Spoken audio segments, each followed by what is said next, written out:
හරි ළමයි එහෙනම් අපි පටන් ගමු.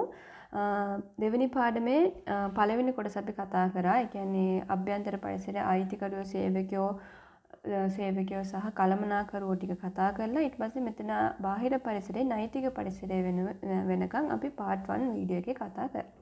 ඉතින් අද දැන් යමු අපි තාක්ෂණ පරිසරය ආර්ථික පරිසරය ගෝලීය පරිසරය ගැන කතා කරා. එතකොට තාක්ෂණික පරිසරය කියලා කියන්නේ මොනවද? මේකට මම white board use කරන්නේ මොකද මේ පාඩමට ඇත්තට white board අවශ්‍ය නැහැ. හරිද? ඔයාලට මම highlight කරලා කියන්න කොතනද පාඩම් කරගන්න ඕනේ කියලා. මොකද මේ පාඩම හරිම ලේසි පාඩමක්. කියව ගත්තත් ඔයාලට ඇති. හරිද? එතකොට තාක්ෂණික පරිසරය කියලා කියන්නේ දැන් තාක්ෂණය කියලා කියන්නේ මොනවද? දැන් කලින් වගේ නෙමෙයි කලින් තිබ්බ තත්ත්වයට වැඩිය දැන් ලෝකේ හරිම වෙනස්. හරිද?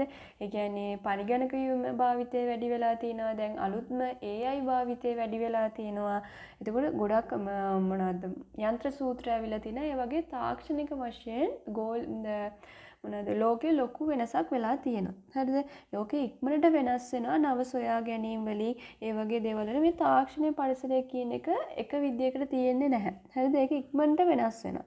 ඒක දැන් ව්‍යාපාර කටයුතු පුද්ගල ජීවන රටාවද මේ තාක්ෂණික පරිසරය වෙනස් වෙනවත් එක්කම වෙනස් වෙනවා. හරිද?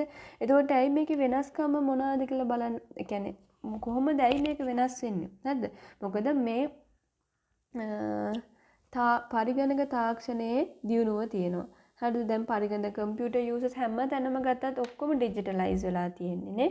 දැන් බිල් පේමන්ට්ස් ඕනම දෙයක් ගත්තා නම් අපිට ඔක්කොම ඩිජිටලයිස් වෙලානේ තියෙන්නේ. එතකොට පරිගණක තාක්ෂණයේ දියුණුව. අන්තර්ජාලය සොයා ගැනීම ඉන්ටර්නෙට් නිසා ඕනම තැනක අපිට ඕනම දෙයක් සර්ච් කරන්න හෝ ඕනම දෙයක් මිලදී ගැනීම ඕනම දෙයක් කරන්න ඒ වගේ ගොඩක් දේවල් කරන්න පුළුවන්. ඊට පස්සේ sannivedana තාක්ෂණයේ දියුණුව නේ. ඉස්සර මිනිස්සු මොනවාද කරේ ලිපි නැත්නම් කුරුල්ලෝ මගේ ඒ වගේ ගොඩාක් sannivedana මේවා එයාලට තිබුණේ නැහනේ. හැබැයි අපිට දැන් එක ෆෝන් කෝල් එකයි ගන්න පුළුවන්. අපිට sannivedana කරන්න පුළුවන්. ඊට පස්සේ නැනෝ තාක්ෂණය.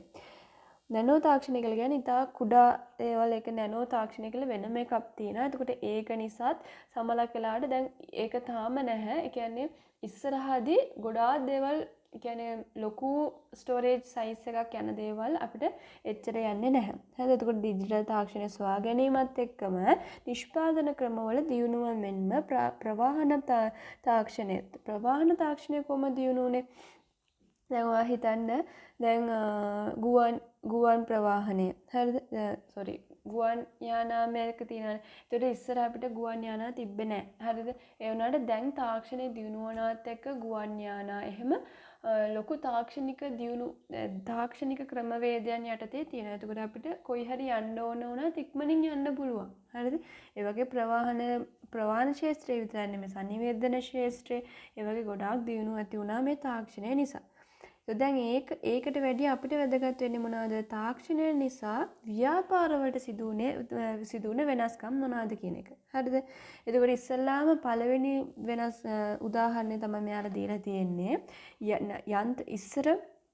යන්ත්‍ර කිහිපයක් යොදාගෙන රෙදි නිෂ්පාදනය කරේ. එතකොට ටිකයි රෙදි නිෂ්පාදනය වුණේ නේ. මිනිස්සු අත් වලින් තමයි එක එක ඒවා දැන් කපු කැටි මේ වගේ ගොඩාක් දේවල් රෙද්දක් නෙමෙයි ඇඳුමක් නිෂ්පාදනය කරන්න නම් මිනිස් බලය තමයි යොදාගත්තේ. හරිද? ඒ වුණාට දැන් වර්තමානයේ නවීන යන්ත්‍ර සූත්‍ර පරිගණක තාක්ෂණය යොදාගෙන කෙටි කාලයකින් ගුණාත්මකතාවයෙන් වැඩි අඩු පිරිවැයකින් රෙදි නිෂ්පාදනය කරන්න පුළුවන්. හරි? ඊට පස්සේ ඒක තමයි පළවෙනි එක. ඒ කියන්නේ අතින් කරපු දේවල් දැන් යන්ත්‍ර සූත්‍ර භාවිතා කරලා ඉතා ගුණාත්මකතාවය වැඩි කරගෙන ඉතා අඩු කාලයකින් අඩු පිරිවැයකින් අපිට නිෂ්පාදනය කරන්න පුළුවන්. හරිද? එතකොට දෙවෙනි එක තමයි sannivedana. හරිද? දෙවෙනි එක තමයි ඉස්සර සාමාන්‍ය තැපැල් වෙනුවට ඉස්සර භාවිතා කරේ නිකන් ලෙටර්ස් ඒ වගේ දේවල්. එනට දැන් දුරකථන විද්‍යුත් තැපැල ඊමේල් භාවිතා කරලා ව්‍යාපාර ඩිජිටල් මාකටිං කියන්නේ මොනවද? හරිද? කියන්නේ යාලට ප්‍රචාරණය කරන්න පුළුවන්. හරිද? ඊමේල් භාවිත කරලා ප්‍රචාරණය කරන්න පුළුවන්. දැන් ඕනම සෝෂල් මීඩියා එකක් ගත්තා නම් බිස්නස් නේ ගොඩක් තියෙන්නේ. එතකොට බිස්නස් වලට දියුණුවක් ඇති කරගන්න පුළුවන් මේ තාක්ෂණය නිසා. හරිද? එතකොට දුරකථනයක දැන් පාරිභෝගික එක කතා කරන්න ඕන. එයාලගේ කම්ප්ලේන් එකක් තියෙනවා නම් අපිට දුරකථන මාර්ගයෙන් ගන්න පුළුවන්. ඒකට ලොකු මේකක් අපි යොදන්න අවශ්‍ය නැහැනේ. එතකොට ඒකෙන් දියුණු ඒක බලපාලා තියෙන ව්‍යාපාරයට. හරිද? එතකොට මෙතන දීලා දෙනවා වෙළඳ දැන්වීම තුන්වෙනි එක වෙළඳ දැන්වීම හෝ වෙනත් දැන්වීම සමග තම තැපැල් ලිපිනය ඉදිරිපත් කළද වර්තමානයේ දුරකථන විද්‍යුත් තැපැල් ලිපිනය ආදී ඉදිරිපත් කරමින් වැඩි විස්තර සඳහා ඔවුන්ගේ වෙබ් අඩවියට පිවිසෙන ලෙස දැනුම් දීම. දැන් වෙබ්සයිට්ස් තියෙනවානේ. ඉස්සර මොනවද කරේ වෙළඳ දැන්වීම වලදී මිනිස්සු තැපැල් ලිපිනය ඉදිරිපත් කරලා තමයි ගියේ. හරිද? ව්‍යාපාර. එනකොට දැන් ව්‍යාපාර වලට එයාලගේ ෆෝන් නම්බර් එක, ඊමේල් ඇඩ්‍රස් එක ඔක්කොම දාලා වෙබ්සයිට් එකක් හදලා ඒ වෙබ්සයිට් එකට ගිහිල්ලා ව්‍යාපාර ගැන වැඩි විස්තර දැනගන්න ඕනේ නම් වෙබ්සයිට් එකට ගිහලා අපිට බලන්න පුළුවන්. ඉස්සරට වැඩිය දැන් ගොඩාක් දියුණු ව්‍යාපාරත් දියුණු වෙනවා මේ තාක්ෂණයත් එක්ක. ඉස්සර ගොඩාක් අමාරුයිනේ මොන හරි ප්‍රොමෝට් කරගන්න එහෙම. එනකොට දැන් එහෙම නෑ. ඕනම තැනකින් නම් අපිට ඕනම බඩුවක් මිලදී ගන්න පුළුවන් වගේම ඕනම භාණ්ඩයක් ගැන විස්තරයක් දැනගන්නත් පුළුවන්. හරිද? ඊට පස්සේ පොත්පත්වල ගිණුම් තැබීම වෙනුවට දැන් ඒකටත් තොරතුරු පද්ධති ඇවිල්ලා තියෙනවා. හරිද? ඊට පස්සේ අතීතයේ මිනිස් ශ්‍රමයේ පමණක් භාවිත කරගෙන සිදු කරන නිෂ්පාදන ක්‍රියාවලිය දැන් වර්තමානයේදී පරිගණකගත යන්ත්‍ර සූත මගින් සිදු කරනු ලැබේ. හරිද? එතකොට තාක්ෂණය කොහොමද ව්‍යාපාර වලට සිදු වුනේ කියලා අහුවොත් මේ කරුණු තියලා ඔයාලට උත්තරේ ලියන්න පුළුවන්. හරිද? එතකොට ඊට පස්සේ අපි යනවා ආර්ථික පරිසරය ගැන කතා කරන්න. ආර්ථික පරිසරය කියලා කියන්නේ ව්‍යාපාර කෙරෙහි බලපාන ආර්ථික සාධක ඇතුළත් පරිසරයයි. හරිද? ව්‍යාපාරයට කෙරෙහි බලපාන ආර්ථික සාධක ඇතුළත් පරිසරය තමයි ආර්ථික පරිසරය කියලා කියන්නේ. එතකොට රටක ආර්ථික ප්‍රතිපත්ති තීරණය කරන්නේ ප්‍රධාන වශයෙන් රජය. රජය ඇරෙන්නේ වෙන කවුරුත් නෙමෙයි. හරිද? එතකොට අපි දැන් බලමු දැන් ආර්ථික සාධක ඇතුළත් පරිසරය කියලා කියනවානේ. එතකොට මේ ආර්ථික සාධක කියන්නේ මොකක්ද කියලා බලන්න. හරිද? පළවෙනි එක තමයි පොලි අනුපාතය. ඒ කියන්නේ දැන් බැංකු දෙන පොලි අනුපාතය. බැංකුවක් තැන්පතු වලට දෙන පොලි අනුපාතය සහ බැංකු ණය සඳහා අය කරන පොලි අනුපාතය. ඒක ව්‍යාපාරවල ඉන්වෙස්ට්මන්ට් එකට බලපානවා. ඒ කියන්නේ යාලා යොදන ප්‍රාග්ධනයට බලපානවා. දැන් බැංකු තැන්පතු සඳහා දෙන බැංකු තැන්පතු සඳහා දෙන පොලිය හරිද අඩුයි නම් නැත්නම් වැඩි නම් කියලා හිතන්න වැඩි නම් මිනිස්සු බැංකු වල තැන්පත් කරන්න යනවා. එතකොට මෙතන ව්‍යාපාර වල ප්‍රාග්ධනය යොදන එක යාලා අඩු කරනවා. තේරෙනවද? හරිද? එතකොට දැන් ඒක බැංකු තැන්පතු වලට දෙන පොලිය අඩුයි නම් හරිද? එතකොට යාලා එතන බැංකුවේ තැන්පත් කරන්න යන්නේ යාලා මොනවද ව්‍යාපාර වල ඉන්වෙස්ට් කරනවා. එතකොට දැන් බැංකු ණය සඳහාත් එහෙම තමයි. ණයට පොලිය අඩුයි නම් ඒකේ අනිත් පැත්ත. ණය සඳහා දෙන පොලිය අඩුයි නම් එයාලා මොනවද කරන්නේ? ණය ගන්නවා. එතකොට ණය ගද්දී මුදල් ප්‍රවාහය වැඩි වෙනවා රටක. එතකොට එයාලා මේ ව්‍යාපාරවල ඉන්වෙස්ට් කරන ප්‍රමාණය වැඩි. හරිද? එතකොට ඔයාලට එච්චර දෙයක් දැනගන්න අවශ්‍ය නැහැ. මේ පොලි අනුපාතය තැන්පතු පොලි අනුපාතය කියලා කියන්නේ ඒවා A level වල තමයි එන්නේ. හරිද? ඒක දැන් මේකේ ඔයාලා දැනගන්න තියෙන්නේ පොලි අනුපාතය කියන්නේ මොනවාද?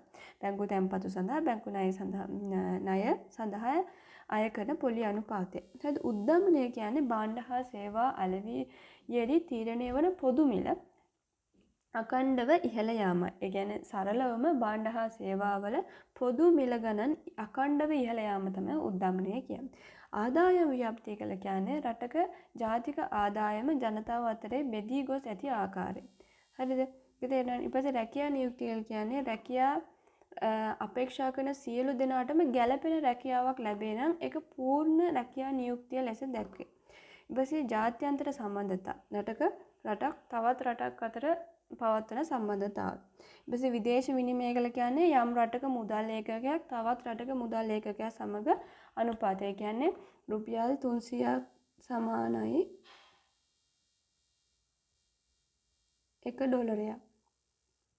හරිද?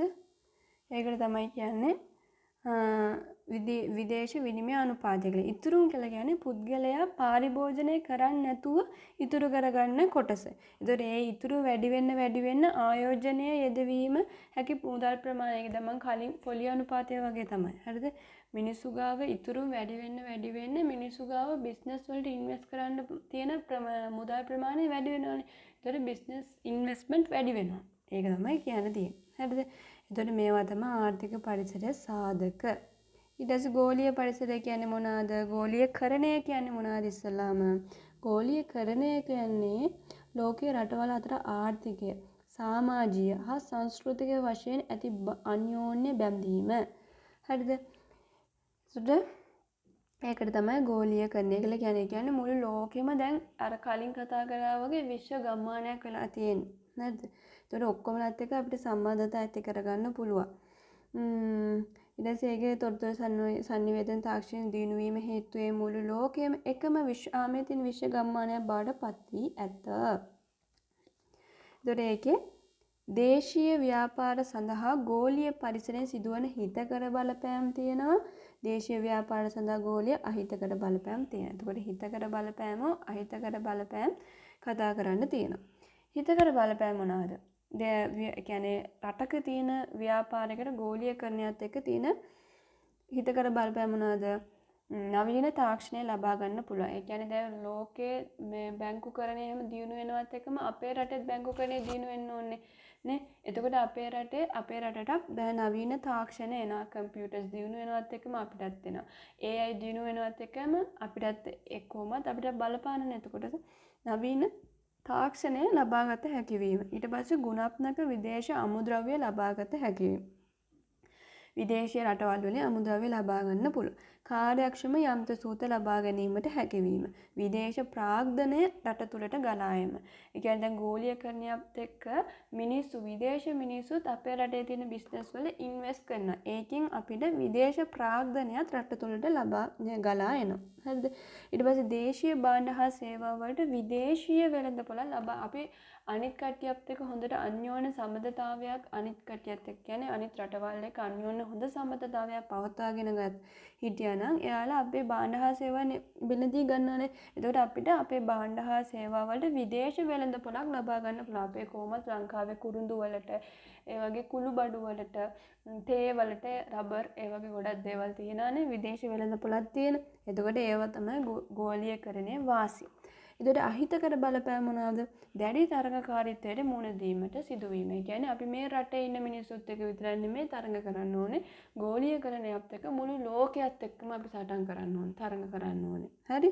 ඊට පස්සේ දේශීය පුහුණු ශ්‍රමය විදේශයට ඇදී යාම. ඒ කියන්නේ පුහුණු හොඳට ඉගෙනගත්ත මිනිස්සු එහෙම ඒ කියන්නේ මේ ලංකාව ඒ කියන්නේ අපේ ලංකාව කියලා ගත්තා ලංකාවේ තියෙන මේ ජොබ්ස් වලට වැඩිය යාළුට පිටරට හොඳ ජොබ්ස් තියෙනවා කියලා එයාලා පිට රටවල් වලට යනවා. එතකොට දේශීය පුහුණු ශ්‍රමය විදේශයට ගලා යාම. ඒ කියන්නේ ගෝලීයකරණයත් එක්ක ඒගොල්ලන්ගේ දියුණුවත් එක්ක මෙයාලට ගැලපෙන්නේ එහෙනේ. එතකොට එයාලා එහෙම යනවා. එහෙම ගැලපෙනවා කියන්න නෙමෙයි. කියන්නේ මිනිස්සු යනවා. හරිද? ඊට පස්සේ දේශීය ව්‍යාපාර පැවැත්ම අස්ථාවර වීම.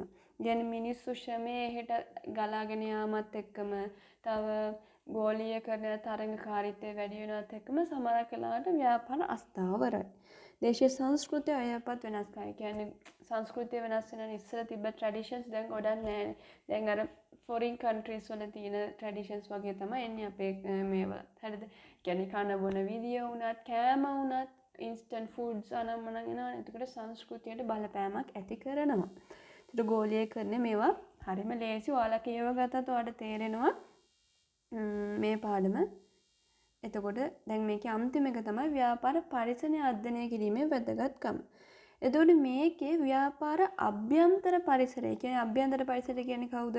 අයිතිකරු, සේවකයෝ, කළමනාකරු. ඒගොල්ලන් අධ්‍යයනය කිරීමත් එක්ක ශක්තියන් හා දුර්වලතා අඳුර ගන්න පුළුවන්. හරිද? ශක්තියන් හා දුර්වලතා අඳුර ගන්න පුළුවන්. කාව හඳුනා ගන්නවත් එක්කමද අභ්‍යන්තර පරිසරය. අභ්‍යන්තර පරිසරයට කවුද ඉන්නේ?